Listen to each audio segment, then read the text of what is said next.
The UAE released its annual crime report this past week. With more and more people rejecting citizenship and embracing the dark side of civilization, it raises the age-old question, does crime really pay?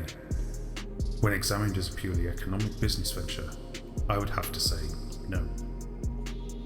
There will always be exceptions, of course. The public eye has seen its share of infamous smugglers and pirates who have made a killing by defying the law. In my research, I learned that the true entrepreneurs of illegality are the ones who aren't notorious. You don't get stories and vids fictionalising their adventures. They are the ones who you've never heard of, and if they get their way, you never will. This series of articles will ignore the exceptions and focus on what comprises almost 98% of the research findings, the everyday working criminal. While it's true that the average criminal gets to avoid things like ever-increasing taxes and landing tariffs, guild dues and insurance that burden the legitimate community, you have to keep in mind that they are burdened with persistent expenses of their own. Ship repairs. Most haulers, shippers and average citizens don't take kindly to having their livelihood stolen. Latest statistics estimate that 80% of bandit attacks lead to a battle of some kind. Since your livelihood depends on attacking others, odds are you aren't going to get out unscathed. Therefore, you can expect fairly regular trips to your mechanic, which leads us to the illegal chop shops and patch-up joints around the systems that cater to the criminal element. Clientele that won't want the usual paper trail or will require illegal modifications and repairs, one can expect a significant markup price-wise to do business with these types, if they don't find more profit in shooting you and taking your ship for themselves. Legal fees. If you get caught, the amount of creds needed to mount an average legal defence is pretty staggering. Since most people don't dream of being dumped on a prison world, you'll want to keep a defence fund handy. Low offload prices. One could view theft as an ultimate risk-reward. If pulled off without a hitch, it's all profit, right? Sadly, the reality is much different.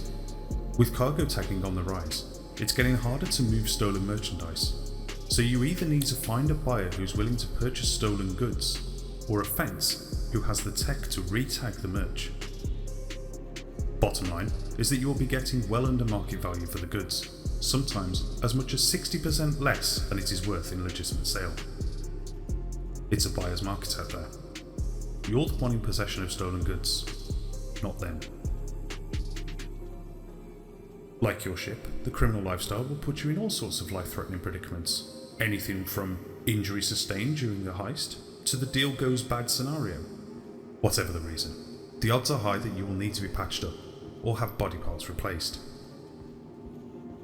Unfortunately, you can't just waltz into your local med station or cyberdock without risking suspicious doctors and surveillance feeds to the advocacy, so you are left dealing with underground doctors who will cut you to the bone with medical costs and hush money.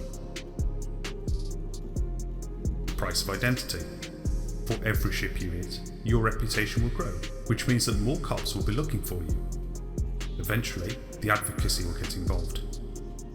To stay ahead of them, you have to minimise your identity impression. That means building up a cache of fake ID tags. As you move from system to system, you need to know what identities have been used and when, if there's a possibility that the tag has gotten dirty by being linked to one of your attacks. Bribes. There will be times when you will need to grease some palms for information on shipping routes, cargo manifests, or for unscrupulous political and law enforcement to look the other way. As the UAE statutes on corruption and bribery carry stiff penal and financial penalties, the average criminal should be very careful when attempting to bribe someone regardless of whether it's their first or 15th transaction.